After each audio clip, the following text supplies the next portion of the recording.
This is an M2 hardened steel nozzle from Mello, and like many hardened steel nozzles that have come before it, eventually it needs to be cleaned for one reason or another. You could be doing hot end maintenance, there could be a little bit of a clog, but eventually you're going to want to clean up the threads so that way when you put it back in your block, it doesn't damage the block, especially if it's aluminum, because aluminum is a bit of a soft metal.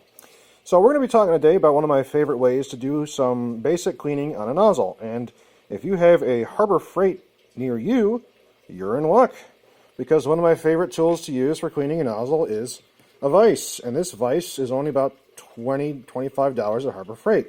So I'm going to talk about why I like it. In addition to just having some clamping force, this particular vise does something that I think is nice, that my big vise in my garage doesn't have. It has this diamond cutout, which is perfect because of the shape of these nozzles fit very nicely in here.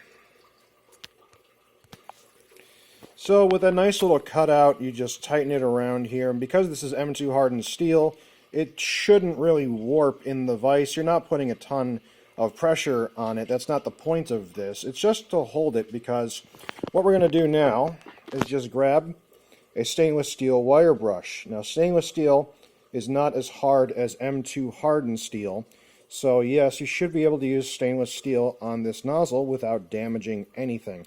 If this was a brass nozzle, you would definitely not want to use a metal harder than the nozzle itself to clean it, because that's when you can start damaging certain fragile bits like the threads. And really, it just allows you to go hard on this, and quite frankly, I prefer using a wire brush, a stainless steel wire brush on a drill, because then you can really attack the threads and the rest of the nozzle and get it super duper clean. So if we just look at the small area I just brushed off, you can clearly see the spot that I brushed versus the spot that has yet to see the brush.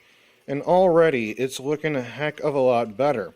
Now, the reason you would clean these threads up is, like I said before, as you're turning the nozzle into your heater block, there shouldn't be any resistance.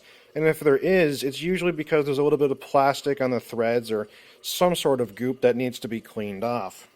So this is just a nice little way of being able to hold it so it doesn't go flying everywhere. Now, I've tried cleaning them with just holding it in my hand, and that's just not a great idea. You're going to tear up your hands, or just as bad, you're going to drop the nozzle. It's going to go they're just flying around. So, $20 vise to do the job right, get it nice and clean, and yeah, this is also great for just holding your heater block when you need to disassemble something. And yeah, it's a vise, that's what it does, but it's a small vise, and it just happens to be just right for working on 3D printer parts. So that's just a little tool that I use a lot that I thought I would pass on to you guys.